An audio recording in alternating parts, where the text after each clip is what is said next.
Elsewhere, the Palestinian president says that he's planning to go to the International Court of Justice over Israel's planned demolition of a Bedouin village in the occupied West Bank. Mahmoud Abbas said he would also make an appeal to the UN's top court over the U.S. recognition of Jerusalem al-Quds as Israel's capital.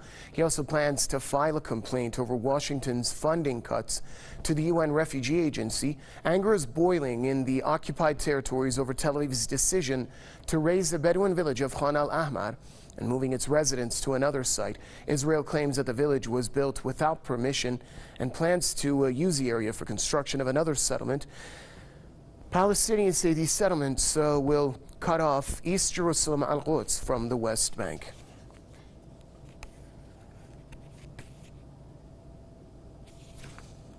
Lecturer at Coventry University, Kenneth Farrow, joins us now from the British capital, London. Mr. Farrow, welcome to the program. I think the big question is, will the ICJ listen to the case of the Palestinians, and if so, what good will it do? Well, if it does listen, it will be like the UN and the ICJ before. It listens, but it doesn't take enough action. We're here talking about illegality, and Israel is saying that this village is illegal. And yet the whole basis of Israel has been, in terms of the illegal settlements, to work on illegality. Israel is destroying schools in the West Bank and trying to destroy the Palestinian infrastructure in general. So I think in terms of the ICJ and the UN, they need to be a lot tougher with Israel and with its backer, the US. The problem here is that the Bedouin don't have the rights in Israel that Israelis do. The Bedouin have been there for thousands of years. It is their right, it is their legal right to settle where they want to. And I think this is a cynical ploy by Israel to use this excuse of illegality to actually build this further ring of steel, which it's trying to choke the Palestinians with.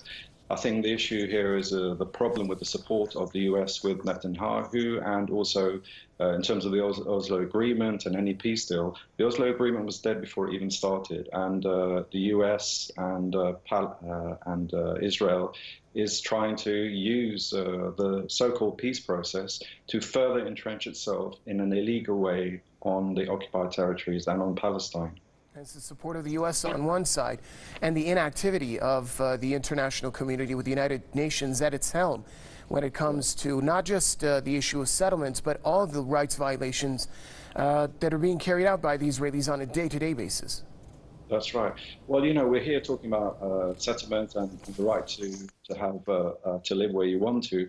But here in Palestine, the Israelis have denied the right to life. We've had continuous there over the past 50 years.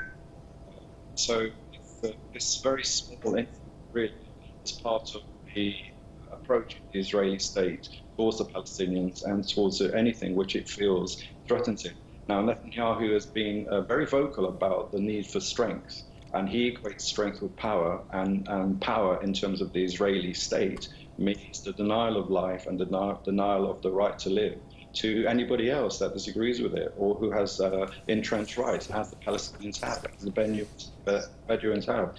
So I think this is part of the ongoing struggle with the Palestinians. I think it's important that the Europeans and that anybody who believes in the right to life and believes in the right to humanity supports this particular case and continues to support the Palestinian people in their struggle for justice. Lecturer at Coventry University, Mr. Kenneth Farrow, joining us from London. Thank you for your comments.